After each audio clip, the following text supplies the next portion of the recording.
You are crawling through the dark of a cave. Your hand touches a smooth stone wall. You are searching for a way out. Your name isn't important. You are Homo heidelbergensis. You are 400,000 years old. You are dreaming of a mammoth hunt. Then you are not. You are awake. You have never been this awake. Every ancestor you have is also awake. Every descendant you will have is awake. There are no sleeping humans.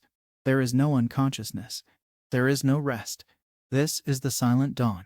The first thing you feel is the pain behind your eyes. It's a chemical burn. Your brain has been running for 400,000 years on a single, unbroken charge. The neurotransmitters meant to cycle, serotonin, dopamine, adenosine, they're all depleted. They're ash. Your optic nerve is firing raw, unfiltered signal. The darkness of your cave isn't dark anymore. You see the individual photons bouncing off the damp wall. You see the heat shimmer from your own body. It's not vision. It's data overload. Your eyelids are useless. They blink, but the signal doesn't stop. The dream of the mammoth is still there, superimposed over the cave wall, a ghost image burned into a screen that can't be turned off. And you're the lucky one. You're alive. Let's talk about the ones who aren't. A Neolithic farmer in Châteauhue dies at second one. His heart, startled from the deep sleep of the dead, gives one furious, impossible contraction. It's not a heartbeat. It's a muscle spasm. It shears the plaque from his artery walls. A 40-year-old clot storm hits his brain all at once. He doesn't just have a stroke. He has every stroke he was ever going to have, compressed into a single second. His last sensation is the taste of the barley beer he drank 3 days ago, resurrected on a tongue that's already shutting down.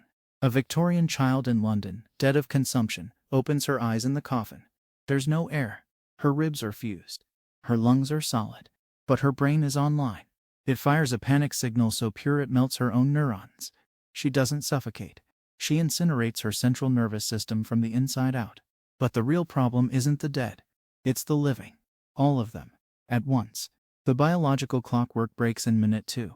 Sleep isn't a passive state. It's maintenance. Cerebrospinal fluid flushes metabolic waste from your brain. Without that flush, neurotoxins pool. Your thoughts get sticky.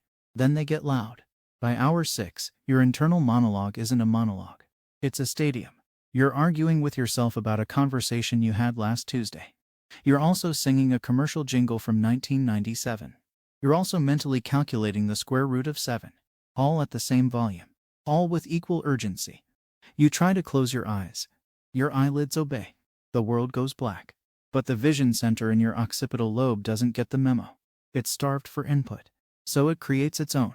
You see geometric patterns. Then faces. Then the faces start talking. You're hallucinating with the clarity of high-definition television, and you can't change the channel. Here's the thing. You're not special. This is happening to every human.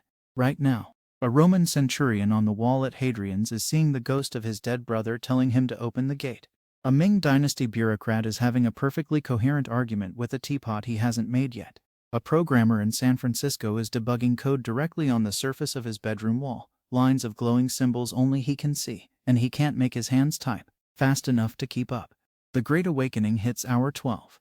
Society, as a concept, evaporates. You can't coordinate with someone whose reality is fundamentally different from yours. A pilot sees the sky as a solid, navigable lattice of light. He tries to follow it. His co-pilot sees the cockpit controls as writhing vines. He tries to prune them. The plane doesn't crash.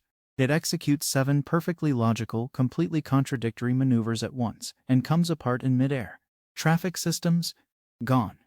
Every driver is responding to different signals. Some see green lights as physical barriers. Some see children playing in the middle of the interstate. The collisions aren't accidents. They're mass, synchronized performances of unique psychoses. And the noise. Not external noise. The internal noise. 8 billion people, each with a brain stuck at full volume. Think of the last time you had a song stuck in your head. Now imagine that song is your entire sense of self, played on repeat, forever, and you can hear the faint, maddening echo of 7.999 billion other songs underneath it. It's not telepathy. It's the psychic equivalent of everyone on Earth screaming in a concrete room. The unbearable light of consciousness arrives by day 3. Your brain needs delta waves. It needs the deep, slow oscillation of non-REM sleep to consolidate memories. Without it, memory stops. You can't form new ones. The world becomes a perpetual, blinding present. You put down your phone. You instantly forget what a phone is. You look at your spouse. You see a familiar arrangement of colors and shapes that triggers a wave of emotion, love, fear, nostalgia, but you have no idea why. You're drowning in feeling with no history to anchor it. You try to speak. Language unravels. Syntax requires short-term memory. You forget the beginning of your sentence by the time you reach the end.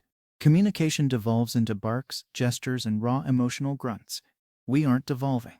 We're overclocking. Our consciousness is too bright. It's bleaching the film of the mind. Then come the microsleeps. Your body fights back. It tries to force the reboot. For a tenth of a second, parts of your brain shut down. Your vision tunnels. Your muscles go limp. You collapse. Then, you snap back, more alert than before. These aren't faints. They're system crashes. You're rebooting while still running. Each crash corrupts the data a little more. By week 2, the human world is a gallery of living statues. Some people are catatonic, their minds fully retreated from the unbearable sensory stream. Others are locked in loops, walking the same 6-step pattern, humming the same 3-note tune, for years on end. Cities aren't ruins. They're intricate, slow-motion ballets of persistent mania. A man spends 4 months trying to sweep a single sidewalk crack clean with his fingers. A woman stands at a stove, forever turning a knob that no longer connects to anything, her face a mask of pure, focused purpose. Domestic life becomes a study in horror. Your fridge is full of food you can't remember buying. You're hungry, but the concept of eating is a series of disconnected images, a fork, a smell, a feeling of fullness. You can't connect them. You stare at a banana for 9 hours. Your child is crying. The sound is just another frequency in the noise. You feel a biological urge to respond, but the instruction manual is missing. You rock back and forth instead. So does the child. Eventually, you sync up. It's not parenting. It's harmonic resonance. And the dreams. They don't go away. They spill. The dormant imagery of your subconscious, with no barrier of sleep to contain it, leaks into your waking sight. Your peripheral vision is full of moving shadows that have intent. The pattern on the wallpaper breathes. You hold a cup of water and watch your own death refract in 1,000 possible ways across its surface. You're not hallucinating. You're perceiving the raw, uncurated output of your own brain. It's like living inside your own skull, with the walls taken down. The eternal scream is not a sound. It's an era. After the first year, the generation that knew sleep dies off. Their hearts, starved of the restorative low blood pressure periods of sleep, simply wear out. They grind to a halt. The children born into the awakening are different. Their neural architecture forms without the sleep-wake cycle. They don't dream. They see. Reality and imagination are the same channel. They can change the color of a wall by believing it's different. They can feel your emotions as physical temperature changes on their skin. They are post-human. They are also utterly, profoundly alone. To share a reality, you need a shared baseline. They have none. Civilization isn't forgotten. It's incomprehensible. A book isn't a story. It's a flat object with texture. A computer is a warm, shiny rock that sometimes shows pretty lights. The concept of history requires narrative. Narrative requires cause and effect.